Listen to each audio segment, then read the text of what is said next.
creatine is a nutrient, just like the many other nutrients that people often supplement with if they know are good for them. Creatine is that kind of nutrient. And the benefits, we talked about, brain, and we talked about, seniors, but we know there's benefits to be had for the heart. I believe it was 2008 when I sat in one of Nelson's lectures. And since then, I've been a huge fan and I've been following him ever since. Nelson Narciso is this week's guest. He is a respected authority in the wellness field with over 30 years of experience in holistic health. His extensive background in holistic nutrition, herbalism, Reiki, and auricular medicine has made him a sought-after presenter. Whether he is speaking on television or radio, at professional conferences, trade health expos, holistic schools, Nelson is a passionate educator and speaker. He presents for both amateur and professional sports teams across North America. I am really honored to be interviewing Nelson Narciso on this week's episode. Nelson and I wanted to dive into clearing up some of the misconceptions around creatine. You're not a creatine user? Don't know much about it? Then this episode is for you. Once you listen, I think you'll be wanting to start creatine if you haven't already. Make sure to listen right to the end where Nelson has a special offer for you. Let's get to it.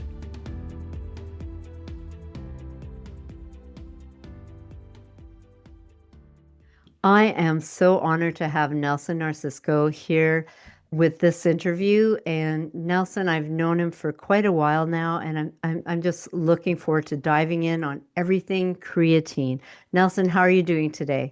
I'm doing great. Thank you very much for having me on your podcast, Vicky. Yes, yes. So we were talking earlier about creatine, and it is really, really surging. Like everyone's asking about creatine. And even today, I told people, listen to this podcast. We're going to debunk everything about creatine for you. So what's your take on it? Yeah, well, great intro, because the reality is that for many, and I mean many years, creatine has been pigeonholed. It's been seen pretty much exclusively as a sports nutrition supplement for people who exercise, for bodybuilders, people involved in sport. And don't get me wrong, there's an absolute wealth of research looking at that application. And there's literally thousands, and I won't say millions, but maybe hundreds of thousands of people around the globe that have used it that are athletes. And there are well over, 500 studies looking specifically at sports nutrition. And we know it works. I mean, the studies have shown very clearly that it improves exercise performance, increases lean body mass, speeds up recovery, reduces sports injuries. I mean, the research in that area is extraordinary. The sad part is that so many people have no idea that creatine has so many other benefits outside of sport. So it's been really, confined into this sort of box of for the athlete, that people that are not athletes or people that don't see themselves as being someone who really could benefit from using it don't use it. And that really is a shame. So I read somewhere that creatine is probably the one nutrient supplement that has been researched the most, has so many clinical studies on it for Yeah, sure. And absolutely. In yeah, fact, if you look at all of the supplements that are available, and there are many, yeah, as you know, yeah. it has more research than any other single supplement. So it's not that it's just the most researched sports nutrition supplement, it is the most researched supplement, period. And, when you look at that research, like I've done, I'm a self-professed kind of research geek. I spend way too many hours weekly going through studies.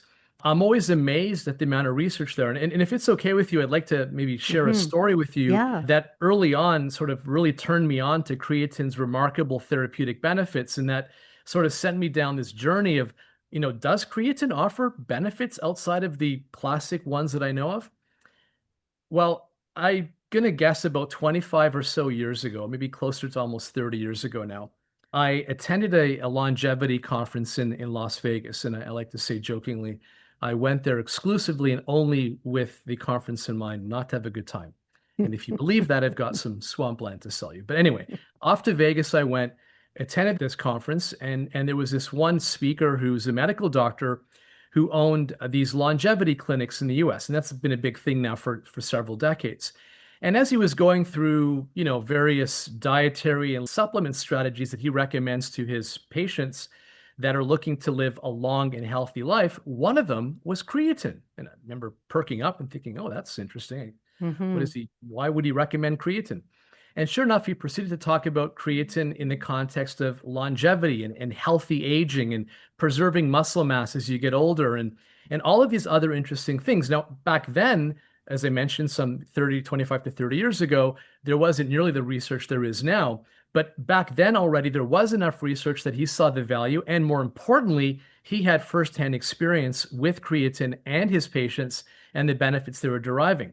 Well, fast forward maybe 5 years later, I'm at a health food store. At the time, I was in Toronto, and there was a retailer there, this store owner who I knew quite well, and he was tied up with a customer. And he said, "Look, can you help this other customer that's sort of looking for something?" And sure enough, I went over there and asked if I could be of assistance. And he was a senior. I'd guesstimate maybe late 60s, early 70s. And I asked him, how could I help him? And did he have any questions? And he said, "Oh, I'm looking for some creatine." And rather ignorantly on my part, I assumed he was asking so he could buy some for his grandchildren. Oh, So when I proceeded to ask him, "Oh, what are you using creatine for? Are you going to be giving your creatine too?" He said, "Oh, I'm going to use it myself." And I, was intrigued. So we chatted for a bit, and he went on to tell me that he was this avid golfer, like he loved golf, and mm, that his golf game had declined dramatically over the last 5 or so years. And it was really, he said it was really quite upsetting. And he was talking to his doctor and saying, "Look, what can I do? Because I don't have the stamina. I'm sore the next day. I have all these things that I never used to experience now are inhibiting my ability to play, and I can't play as often or as long." Well, his doctor, and talk about a really progressive doctor, and we're talking about once again some 25 years ago, mm-hmm. his doctor recommended creatine. So I thought that was amazing. I would have loved at the time if, had a time machine to go back and say it wasn't even of your doctor, and I would have loved to have chatted with him.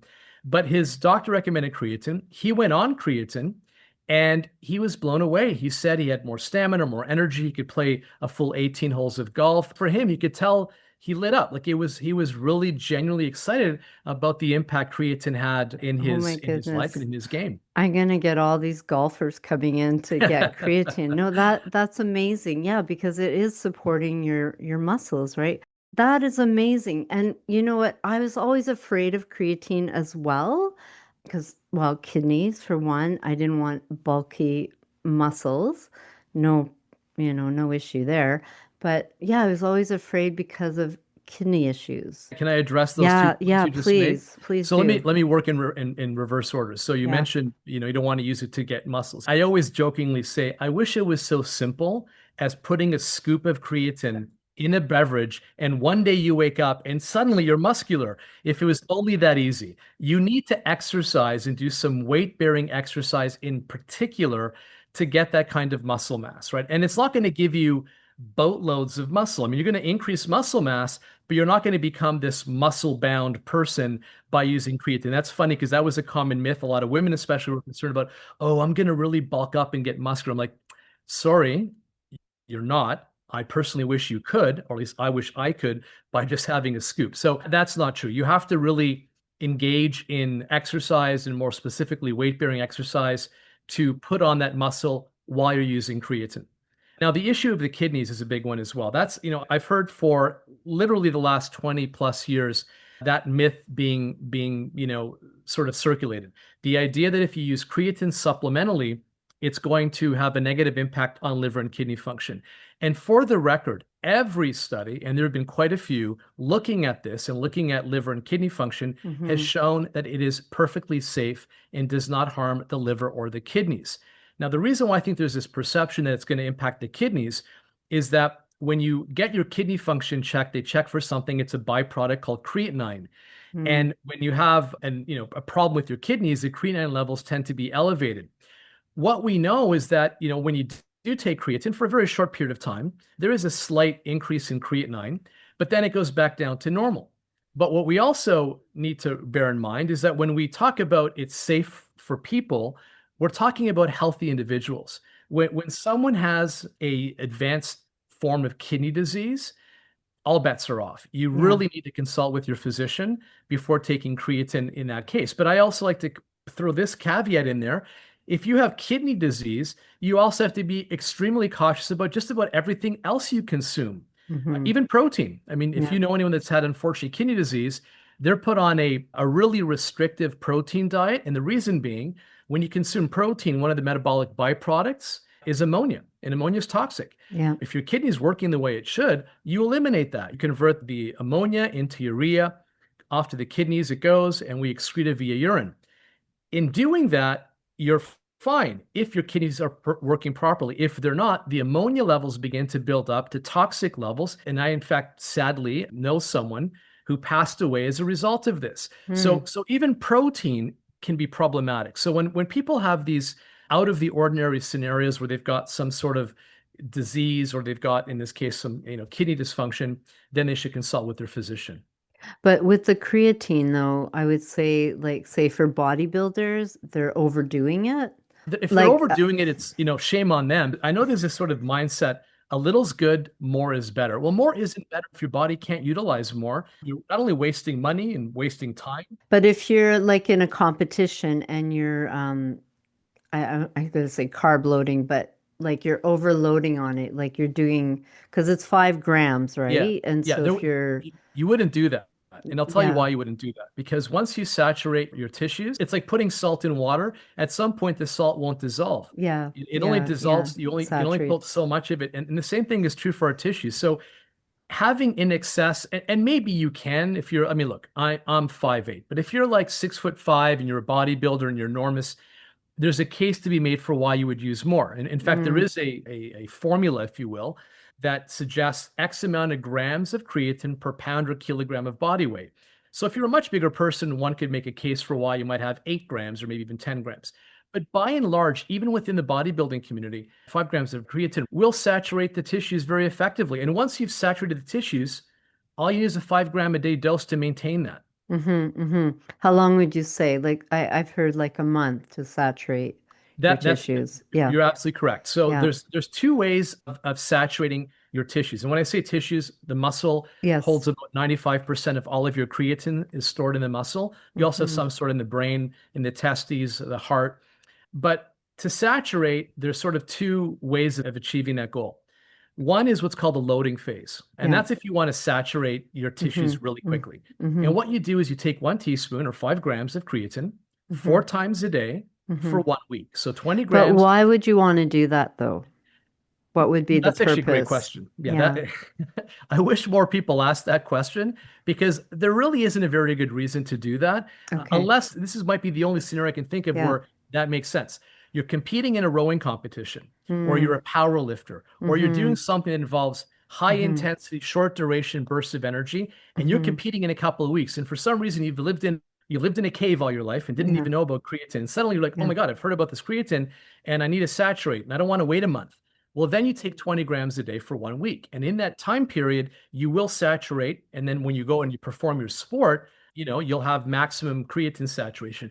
That's the only case I can see for it, because the alternative is, unfortunately, if you are unaccustomed to using creatine at that high a dose, you do run the risk, and it's a certain percentage, a relatively small percentage of people will get some gastrointestinal upset, which you typically don't get if you do the slow and steady technique, 5 grams a day, every day. And by the way, in 3 to 4 weeks, like you pointed out, Vicky, you will saturate just as effectively your tissues as you would if you had 20 grams a day for 1 week. Yeah. So let's step it back because most of our listeners are not bodybuilders. What age would you say? Because I get these young teenagers coming in wanting to do creatine, and I'm kind of like, because they want to jack up. And I was like, just eat, or I'll say do protein, but just eat real food. Because you can get creatine from red meat and seafood. Yeah, you Maybe can. not that high of amount, but you still can get it. And red meat, we're not hitting proper red meat, let's say. Correct. That is Yeah, correct. So, yeah, so you do get it from food. Just to give you some context, this is a great point to bring up. You basically consume between 1 to 2 grams of creatine per day if you are an omnivore. If you eat, yeah. plant Yeah. and animal. Yeah. That's on average for most people. Yeah. We also produce about 1 to 2 grams endogenously. We make our own creatine in our body, right? We make it from 3 amino acids. We make it Yeah. from glycine, Glycine. from arginine, and oh, I'm forgetting the third. Methionine. Thank you, Meth methionine. So methionine. you make the substance from those 3 amino acids. So you Hmm. do make it. Kids, when you're younger, we produce more than when you get older. In fact, there's evidence showing that as you become older, as with so many things, you're more catabolic, you break down tissue more, you're not as anabolic, you don't build tissue. So when you're younger, you're kind of making as much growth hormone as you'll ever make in your life. You're making insulin growth factor 1, all these sort of, anabolic growth promoting hormones. So you could make a case for why, teenagers wouldn't need it. But there are a lot of kids who, rightly or wrongly, are looking for an edge in their sport. Maybe they're playing football or soccer or hockey or whatever. And I would say, I've been very privileged to be able to have said I've been invited to do talks for both professional amateur teams across Canada. And I used to always say, look, we don't recommend creatine under the age of 18. The reason being, there just simply hasn't been evidence looking at younger populations using creatine. So we don't really know how well it works or how safe it is. However, one of the leading authorities in this, the ISSN, which is they're an association, they have a journal of sports nutrition, they've gone on record and said it's actually safe to use if you're a teenager. Now, that being said, it's a tricky one for me, to be perfectly honest, because I've done talks on this very topic. I did a talk in Ottawa and a talk in Toronto on the prevalence, sadly, of steroids in young people in school, young boys. I would rather they use creatine any day of the week. I can tell you that for sure. So if they want a bit of an edge, and I would say, this is where it gets a bit tricky because we can talk about this later on. But if they're especially involved in a sport that involves concussive injuries, so it could be football, it could be Yeah. hockey. Yeah. Let's say they're into mixed martial Yeah. arts or Yeah. boxing. Yeah. Yeah. Any of these sports where they sustain injury to the brain, it could be life altering. We see all this research coming out with NFL players and the Mm-hmm. long-term effects of concussions, right? Creatine is extraordinary when it comes to protecting the brain from concussive injuries. It's one of about 4 things I recommend clients that I work with use. So getting back to your question, should teenagers use it? It really is up to the parent. I think that personally, I'd be cautious, not that it's harmful or dangerous. We just don't have a lot of evidence. The ISSN published a research paper on this very topic where they said teenagers can safely use it. Mm-hmm. But that said, I think it really is a discussion that parent needs to have with the pediatrician and with your children. Well, and I interview the kids when they come in. And why do you want it? What are you doing? And it can be a phase or a trend for them because they're starting to go to the gym and working out. But like the consistency, I don't know. Yeah. Here we have the hockey team. They're not here right now. They're in Brantford, but the Bulldogs, Hamilton Bulldogs, and I've had those guys come in, and I don't mention creatine, but they're on a strict regimen. Like they play hockey 7 days of the week. And I also talking about this, and I'm going to recommend creatine too. I have another gentleman, and you're talking about rowing, and he's got to be in his early 70s, and he's been rowing for 20 years, like the dragon boats. And Wow. I That's started, I said, I'm going to try that, So I went training with them. I was like, I cannot keep up with this. Like, it was way too much training. Anyway, I digress. But no, By the I'm way, going he to would have he recommend would the benefit. creatine. Well, Yeah. he does maca. He comes in for maca all the time.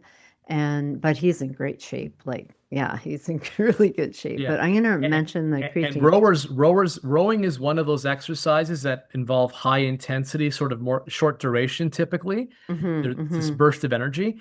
They would absolutely be one of those segments of Yeah, the yeah, athletic yeah, population that could really yeah. stand to benefit for Yeah, sure. no, I like that. Like anything that, like concussions, any sort of head injuries, that is really good. But going to that, what about dementia, Alzheimer's? Our senior population, they need the creatine for like brain Oh, health yeah. because it helps the frontal lobe. And then, like for muscle tissue, because a lot of atrophy with our seniors. Yeah, that's one of the areas I love talking about because once Mm-hmm. again, it's sort of that population that traditionally doesn't, get the right nutrients to maintain a long and healthy life. I mean, they're often, as we know, seniors are the most protein deficient segment of the population. Seniors typically have the lowest levels of EFAs. I've always said, you can make a infinitely healthier meal replacement or calorie support formula on your own by just adding a good quality whey protein, adding some EFAs. So you can make a better form. But one of the things I always tell seniors when I do a presentation like this or a senior specific presentation is that they are one of the segments of the population that probably stand to benefit the most from using creatine. As you age, you lose muscle, and that loss of muscle with age is called sarcopenia. When you are sarcopenic, when you lose muscle, your quality of life declines rather sharply. I mean, if you can't walk a few hundred meters, if you can't walk up a flight of stairs, if you fall and have a hard time getting back up, that'll most certainly impact your quality of life. And what we know, and it's not just theoretical, what we know is that when you give seniors creatine, it slows that loss of muscle with age. And if you want to do the ultimate as a senior is take creatine, but also do some weight-bearing exercise. And you couple that with protein. I mean, talk about the ultimate trifecta, protein, creatine, and weight-bearing exercise. The evidence is very clear on this. You will slow down the loss of muscle. And in fact, you can build muscle. Like if you haven't worked out in the past, and you haven't added adequate amounts of protein, you can actually increase your muscle mass as you age, right? So it would be really advantageous for seniors to use creatine in that context. But outside of just muscle, as you pointed out with cognitive function, there's a lot of really interesting research showing that it improves cognitive performance, it improves short-term memory, it enhances processing speed. The brain uses fuel. One of the things that creatine is critical in terms of what it does is it provides us with a fuel, if you will. So think of in your cells, you have these little things called mitochondria. They're kind of the engine of the cell. And that engine, just like any engine in a car, requires fuel. In the case of the cell, it's ATP, adenosine triphosphate. So when you have ATP and you lose some of the energy from the ATP and it turns into ADP, creatine donates phosphate, turning that used up energy, that used up fuel, ADP, and reverts it back into ATP. And now suddenly you've got all this energy. So everything requires energy. I mean, if you've got someone with a mitochondrial disorder, if you've got someone that has just, an issue with energy, creatine, ATP are critical. They have this really important role to play. And when it comes to the brain and seniors, and in general for the brain as a whole, even though the brain only makes up 2% of our body weight, I mean, a very small percentage of our body weight overall, it consumes 20% of our energy. I mean, that's staggering, right? It's the largest and the most significant energy consuming organ in the body. So you can see how creatine would be so exciting in that area, given that creatine provides you with some of that energy. So great for muscle as you age, great for the brain, and indirectly, it even helps with bone. I was going to ask you that. Yes. Yeah. The reason why it helps with the bone is sort of indirect. We have no evidence that there's a direct mechanism. It's not like calcium, magnesium, vitamin D, vitamin K, which have a direct role on the bone. In the case of creatine, what it does, it increases muscle. And as you know all too well, and I'm sure many of your listeners already know, the more muscle you carry on the frame, the stronger your bones will be. There's a direct relationship. More muscle mass, greater bone density. So by impacting your muscle mass, i.e. increasing muscle mass, it indirectly also increases bone density. Those three reasons, sarcopenia, bone health, cognitive function, alone should be reason enough, in my opinion, why seniors should consider using creatine. Okay, I have two more questions. What about weight gain? So some women complain about weight gain starting creatine. And I know it's because it's water in your muscle tissue, and I tell them, well, give it time, it'll sort of subside. But if it doesn't, you're bang on there. That is one of the common concerns that you're going to increase your water weight or you're going to feel bloated. What we know is that creatine is very specific as to where it brings the water. The water goes into the muscle specifically. So you increase muscle cell volume and you increase the water levels in the muscle. And that's a good thing. Like having well-hydrated muscle fibers is a good thing. In fact, it's that increased water pressure, what's called osmotic pressure, that allows you to contract more effectively and have more strength. So you want that water in the muscle. Is it going to make you bloated and is it going to make you look softer? It doesn't. That water is directed to the muscle. So you're not going to get all this extra water stored in other tissues. That's a common myth, is that this belief that, oh, if I have creatine, I'm going to get bloated. I'm going to have all this water and other tissues. You don't.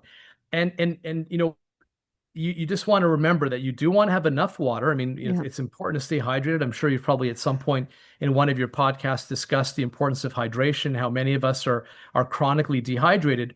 So hydration in general is important, but all the more so if you're supplementing with creatine. Make sure you get adequate amounts of water, but that water goes where it needs to go. It's not going to make you look soft and bloated and puffy. Yeah. It's going to go into the muscle, which is what you want. So menopausal women tend to be very dry, dry skin, itchy skin, just dry. So having the creatine will retain some of that water. But you're saying about the bloating, yeah, but women don't like that, like they don't like the weight gain. Right. Well, they're going to So gain yeah, weight. They're going yeah, to gain weight whether they like it or not. It depends on the kind of weight we're talking about. yeah, If we're yeah. talking about muscle weight, that's desirable. I mean, Yeah, look, yeah. for Well, all the and women that's that what are I tell listening to, them, work out, do yeah, some sort of form of exercise and, give it time. Give it time, you absolutely. have to, Absolutely. And look, so muscle, if you had like a certain volume of muscle and that same volume of fat, muscle weighs more than fat, but that muscle is going to keep you tight and shapely and well formed and going to give you the strength. And I'm sure you know this, quite funny. If you weigh an athlete or a bodybuilder, they are classified as morbidly obese. Yet they have maybe what, 5 to 8% body fat?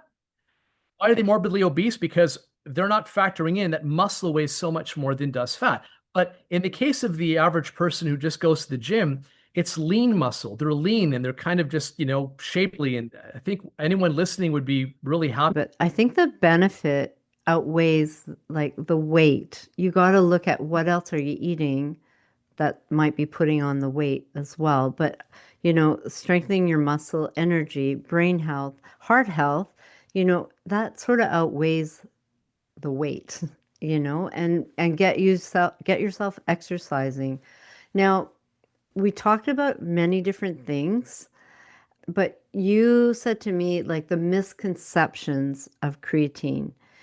Now, what are you hearing and what do you want to convey? Let's debunk these. Yeah, well, with respect to some misconceptions, there are some myths surrounding creatine. And once again, there was a really fantastic paper published by the ISSN not that long ago, dispelling many of these common myths. So one of them, for example, and this is more one that's been I've heard for many years, is that some people believe creatine is a steroid. It's not a steroid. It is not a hormone at all. It is a nutrient. And as I mentioned earlier, a nutrient that we actually produce ourselves, then we get from our food. So it is a nutrient. It is absolutely not a steroid. We already touched on a few other myths surrounding creatine and bloating, and the idea. Another one that's actually funny is this myth that creatine can cause hair loss, and that has not been proven at all. That's one that is very rarely talked about, but occasionally it comes up in presentations where like, oh, I heard that, and that's been disproven as well. Luckily, the myths that have been out there, most of them have kind of gone away. Most of the myths that I used to hear 20 years ago are no longer things that I get asked about like I used to, 2 decades ago. I think if there was something I want people to appreciate is that we've been so stuck in this sort of mindset that creatine is for that one niche population, that athlete, that bodybuilder that's going to put on all this mass. And if we can get away from that and realize that creatine is a nutrient, just like the many other nutrients that people often supplement with that they know are good for them, creatine is that kind of nutrient. And the benefits, we talked about, brain, and we talked about, seniors, but we know there's benefits to be had for the heart. They've found that individuals who had heart failure or irregular heartbeat arrhythmias, if they wanted to get back into exercise, they were able to do so more effectively, longer, more successfully when they use creatine. Even those that have angina were found to be able to get back into working out with less discomfort Hmm. when they use creatine, which makes sense because the heart is a muscle, right? I mean, Yep. it makes perfect sense. It was shown to help with blood sugar regulation. It lowers hemoglobin A1C, which is a blood sugar marker. It lowers that. So it was found to be helpful for regulating blood sugar in those that are type 2 diabetics. It was shown to help with PMS related fatigue. And that's not a surprise. Women have about 70 to 80% of the creatine levels comparable to men. So they don't have as much as men. And that's probably a result of two things. Men typically that eat meat eat more meat. and men have more muscle mass. And that together accounts for probably why there's more creatine in men than women. So women could benefit from it absolutely. And vegetarians, I can't say enough about that demographic in the context of creatine because they don't eat meat, they don't eat fish. And what they found was that when they give vegetarians or vegan athletes creatine, it improves their overall training intensity, their recovery, their performance overall. So one of the, if you will, goals that I've had for these many years when talking about creatine is to take it outside the sports realm into the therapeutic nutrient realm and make people realize the many, many benefits that it has to offer. And going back to the vegetarians and vegan, creatine is vegetarian.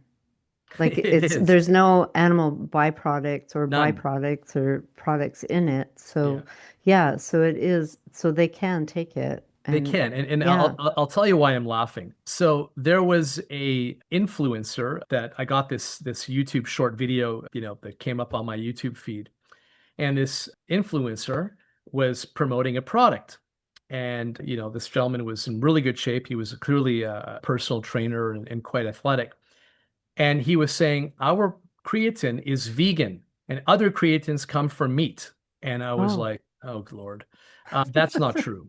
This is where, yeah. unfortunately, influencers that are not well versed in Yeah. things are influencing people the wrong way and providing Mm-hmm. bad information. So you are correct 100%, Vicky. Creatine, all creatine powders, they're not from animals. They're synthesized, they're made. They're entirely vegan friendly. They don't come from any animal product. So for a vegan, of course, who cannot use a animal derived raw material, this is not derived from anything that's Mm-hmm. animal Mm-hmm. sourced.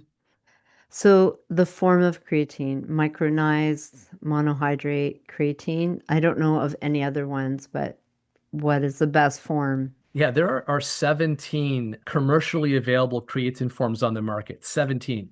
Would they do something different though, or it would all be the same? They claim to do the same thing. Some of them have some rather extraordinary claims that are not supported by any, well, if they're not supported by science and not supported by even the most basic understanding of how creatine works chemically in the body. But, of those 17, I mean, there's probably about 4 or 5 that are more commonly used. But I want to make this very clear. There are several other creatines other than monohydrate that have some research. But bar none, the most researched creatine that has the longest history of use, that has the most safety data supporting it, is creatine monohydrate. So there are other forms that have shown some promising results. But 99%, I mean, just think of that number, 99% of all creatine research has been done using creatine monohydrate. The other 1% for the other forms of creatine. That is not to say those other forms of creatine don't have value. They just haven't been researched to the same extent. So if you're going to use something, use the tried and true monohydrate form. And there are other forms, once again, that are available that show some promise, and they may in fact end up being fantastic creatines if all the research plays out well in the future. But I always say focus on the thing that we know works and that has the safety data to support it. So we have a bunch of different creatines in the store, but there's one that I was using and I can't say I liked it. It was still a monohydrate. And so I gave it to my husband. He likes it. So I use this other one. And yeah, so even though it says that they both say monohydrate, but I don't know, I can't really say exactly what I feel or what it's different, but I just didn't like it. My husband likes it, so that's good. So I guess you got to experiment too a little bit to see what you like. And I think, well, I believe both of them say micronized, but anyway, Yeah, do you want me to yeah. explain what that means? I would think it was smaller molecules. Exactly. It's a smaller particle size, so it dissolves more readily. Yeah. I know Yeah. they say it gives you energy, but what if you have digestive issues? Like, Well, that's a great question. So creatine is extremely well absorbed. It's almost near 100% absorption, the monohydrate form. So we know the absorption is extraordinary in the gastrointestinal tract. So, are there malabsorption related conditions that may reduce the absorption? That's a great question. Like I must confess, I have not looked into whether people with IBD, like Crohn's or colitis or IBS, or have some sort of inflammatory intestinal disorder. I don't know if in those individuals, the absorption is reduced. I can't speak to whether the absorption would be less, but even if it's less, let's say it's not 100%, it's 70. Well, that's still better than nothing. I've done presentations on celiac disease, and I've been invited to do talks at celiac conferences a couple times. And, you know, celiacs, as I'm sure you know, often have malabsorption issues. There's a number of fat-soluble vitamins, some minerals that we see are less absorbed in that population group than those that don't have celiac. So is the same potentially true for other nutrients, including creatine? Possibly.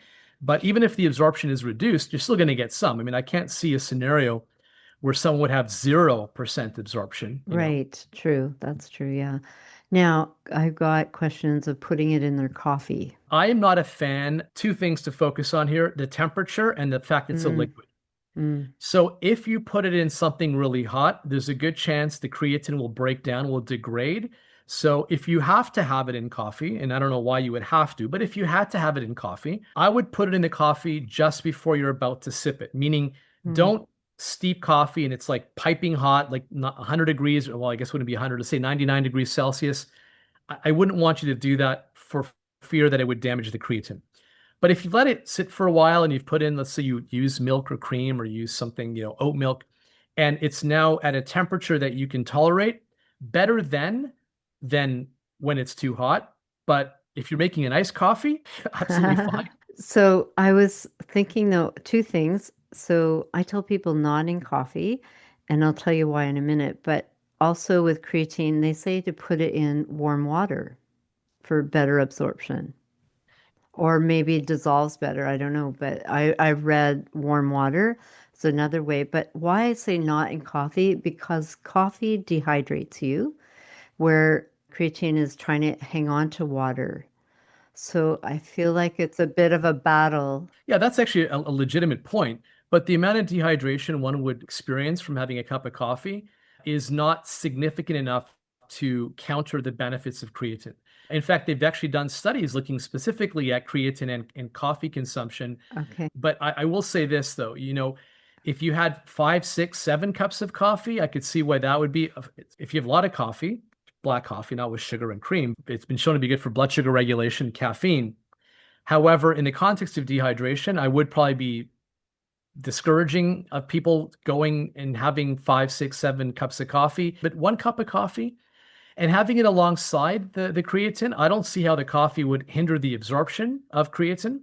I also have no evidence showing that there is sufficient amounts of dehydration to counter the hydrating benefits of creatine. My advice would be, you know, have your coffee, enjoy your coffee, don't add creatine to it, just have a good cup of coffee and have creatine with something else. Good, because that's what I advise, right? And you could put it in your scrambled eggs, in your yogurt, like put it in something else. Yeah. I did a webinar earlier Oh, this morning, and someone asked a great question. Can I add it to my oatmeal? And I use the same logic for oatmeal that I use with coffee. yep. When the oatmeal is no longer piping hot, like, well, when you're Yep. doing it that way, don't put the creatine while you're boiling it in water. No. But when it's now cool enough to consume, warm but not piping hot, Hmm. then you can add it for sure.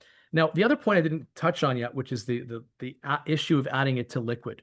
Creatine breaks down in liquid into creatinine. So one thing I would advise is if you're going to have it in whatever liquid, don't let it sit there for a whole day. Like don't put it in a protein shake and then put it in your freezer or rather fridge and then say, okay, I'll have it 8 hours later. Try to consume creatine when it's mixed in solution, you know, as quickly as you can. It doesn't have to be within the first minute or two, but certainly I wouldn't advise leaving it in solution for hours upon hours. And that applies to coffee as well. Hmm.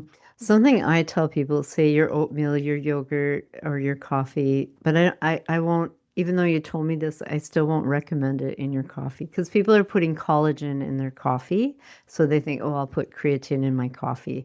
But say you're at the last little bit of it, or your last little bit of oatmeal, then put it in, stir it up, and then enjoy the rest of it in Yeah, case you agreed. wreck it. The bottom line is making it simple for someone to use it. You know, it's all Hmm. about compliance. If Yes. you start putting in all of these restrictions, have it before this time of day, after that meal, you start complicating things. Hmm. People just don't stick with the program. In the context of creatine, I say use it when it's convenient, you know, because Hmm. there Hmm. is a case to be made, Yeah. not a strong case, but there's a small case to be made that taking creatine right after the workout, so post-workout, may be Mm-hmm. slightly more beneficial than any other time of day, but it's Mm-hmm. ever so slight. And it hasn't been a study that I've seen repeated over and over again, so I can't even say it's entirely valid. What I do know is that if you tell a person to use creatine whenever it's convenient, if that means first thing in the morning with their protein shake or with a glass of juice or with their oatmeal when it's cooled down, if it means having it in the evening with whatever food they have it with, so be it. The key is once you saturate your tissues, I don't really care what time of day you have it, so long Mm-hmm. as you make it a routine and have it. If you start making it complicated for people, people typically don't follow through with it day in, day out. You want to Okay. make it routine, and however that fits in your routine Yep. is ultimately the message. And 5 grams is sufficient. More than sufficient for everyone. In Yep. fact, Yeah. they found with seniors as little as 2 grams can be effective. Mm. But here's Okay. my only worry about people doing a 2 gram dose. My worry is that if they only have 2 grams and let's say they don't absorb it as well, or let's say for that individual, 4 grams would have been better, or 3 or 5. I say go with 5 because the bulk of the research that's been done has been done using 5 grams. Yeah. And having a few extra grams, say going from 2 to 3 up to 5, is such a small increase that why risk not getting the full therapeutic dose? Even though there's evidence that 3 grams will suffice for the senior population, why not take the full 5 in the event that that extra 2 grams can make a profound difference in that person's, muscle and sarcopenia, et cetera. So I would suggest pretty much universally that 5 gram a day dose be used. And that seems to be across the board. Like with the creatine that I have in my store, they all say 5 grams. It's in keeping with the body of research that's been looking at creatine for all these years. So, Yeah. you go with what you know, and what we know is that 5 grams works. So I think for Yeah. most people, Yeah. 5 grams makes the most So sense. it comes in powder, and I tend to like powder. Also comes in pills, but also comes in gummies. Yeah.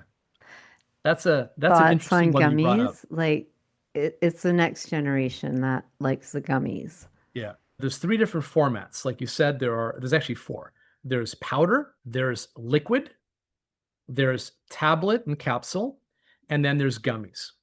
So powder, we know is effective. We know it's stable. We know it has a long shelf life. It's good to go. And it's the most cost effective, period.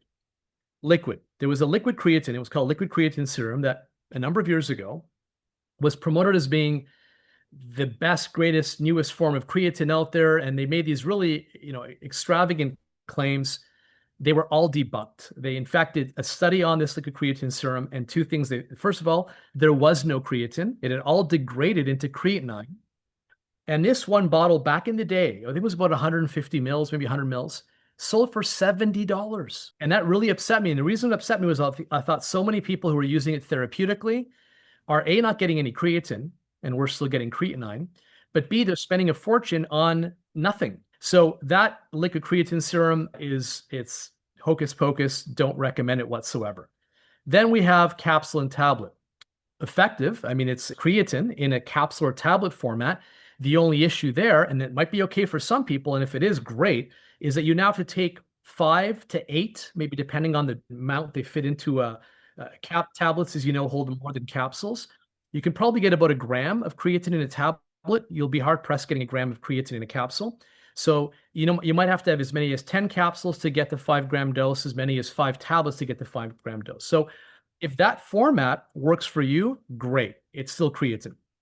Then you have creatine gummies, and this is sort of the new kid on the block. This is the newest delivery form of creatine that has come out. And as you know, gummies as a delivery format for vitamins and minerals and botanicals, extremely popular. Why wouldn't they be? They taste great.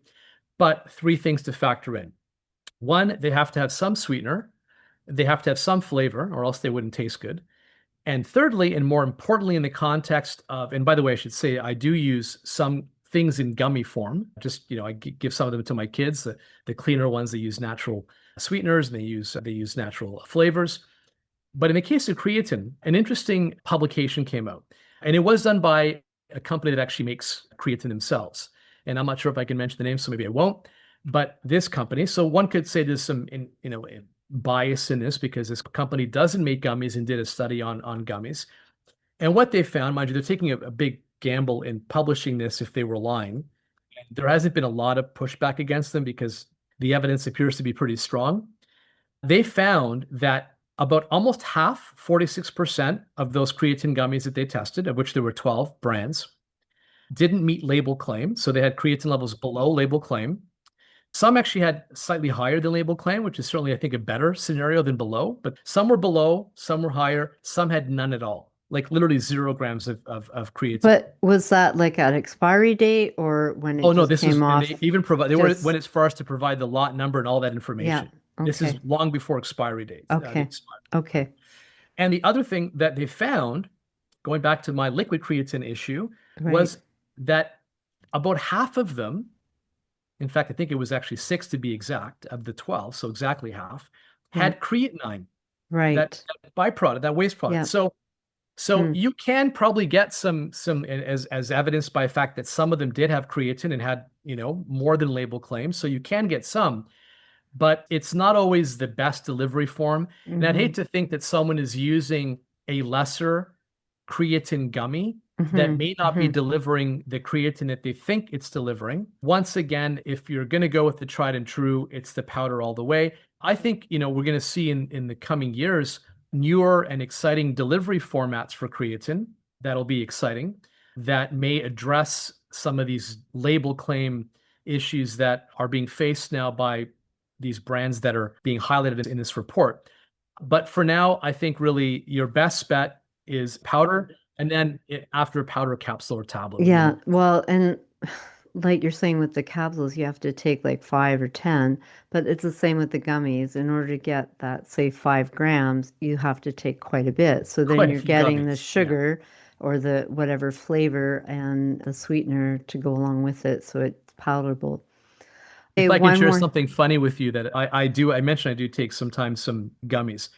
There's a magnesium product that we have that I was involved in, me and the owner co-developed, that I use. But, my daughter, now she's older, she can swallow capsules. But, when she was younger, swallowing capsules was a challenge. So we had these magnesium gummies that she used. And I must confess, they tasted delicious. That became my candy. And I Yeah, yeah, realized this is yeah, getting really costly because I'm like having a handful of them. I mean, I was only getting about maybe 200 milligrams yeah, by having a handful, but they were so tasty that I was like yeah, addicted to them. And I'm like, okay, yeah, I've got to stop this because they taste great. I'm getting some magnesium, far less than I would if I had a capsule, yeah, and not in the best format to boot. yeah, I mean, it was yeah, good, but it wasn't the best. But anyway, yeah. yeah, I just thought I'd share that because I can see the appeal in having Hmm. gummies. Well, and going back to seniors, like gummies, they get tired of taking pills, so gummies are appealing for them as well, but they're not getting the therapeutic dose. And yeah, like, yeah, gummies are okay, but I'm not a big, huge fan of them. So yeah, like, because I'm looking after therapeutic dosing, and if you're going to spend your money on a supplement, you want to get the benefit of the supplement. So I had a customer come in and he was looking for a small bottle of creatine because he's going away for a week and he didn't want to stop it for a week because he doesn't want his threshold to come down. And I'm like, I think you'll be okay, but you could put it in a baggie. You don't need a small bottle. But he says, oh, if I go across the border and I got it in a little bag. Anyway, what's your thoughts? Could he just stop for a week? I mean, it's a general question, but If he competes or it's no, something, he yeah. wasn't. He wasn't Okay. competing. Then I Yeah, think it's fine if he gives himself a a week week. without creatine. I mean, if he's absolutely adamant and it He might be was just sort of adamant. psychosomatic, Yeah, yeah, if I lose, yeah, some people believe if they go off something for a short amount of time, they're going to lose all those gains. yeah, They won't. He yeah. won't. Okay, So he could easily go off of it for that time without okay. work. Good to know. Good to know. If we can just maybe spend a moment, I can talk about PVL Canadian company, all of the kind of Canadiana part, which Yes, resonates with yeah. your listeners. I mean, You commented to me that it's a lab in BC, totally Canadian, manufactures all its own products. And we talked about, raw material. You guys are sourcing Canadian raw material. Like, I love that. yeah, I mean, it is one of the things that we take pride in. I mean, it is a Canadian company. PVL, by the way, stands for Pure Vita Labs, but everyone knows it as PVL. It's Canadian family owned. It's owned by Jim McMahon and his family. We manufacture it in our own facility. So we have our own manufacturing facility. We don't outsource the manufacturing to a third party. We have our R&D lab, our own warehouse. It's a huge facility in Port Coquitlam, BC. I know we employ 150 Canadians. We also have a distribution center in Toronto as well to kind of get it sent across Canada more easily. But our creatines, of which we have three that are under the PVL banner, including one that is kind of considered the global gold standard for creatine. It's called CreaPure creatine monohydrate. CreaPure is a trademark creatine, one of the most researched forms of creatine. It is creatine monohydrate. But this creatine is made by a facility in Germany, a pharmaceutical grade manufacturing facility that only makes creatine. They make nothing else. So there's no chance of cross-contamination. It's regarded as having the highest purity in the industry. It's 99.99% pure. So super high quality creatine. And you'll see it's got CreaPure. And one of the things that's also lovely about PVL as a whole is that it's informed choice certified. And for those that don't know what that means, it's a third-party certifier. It's a world-renowned lab that tests for contaminants. It tests more specifically for banned substances that are in supplements. Because as you know, a lot of athletes, as I mentioned at the very beginning, use creatine. And you don't want an athlete get disqualified because they tested for a banned substance. And sadly, there have been some instances in the industry where there have been some banned substances used in certain supplements, specifically sports supplements, to give those people an edge. So there's a very rigorous testing process. And if it passes that testing process, it gets informed choice certified. So the PVL family of products, all of them are informed choice certified. So if someone is looking for a creatine, they can get our CreaPure creatine monohydrate, informed choice certified, PVL. It's called PVL Gold Series.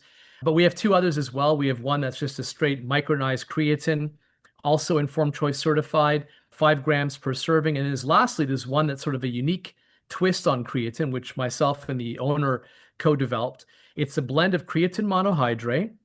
We add the 3 amino acids that your body uses to make the glycine, arginine, and methionine.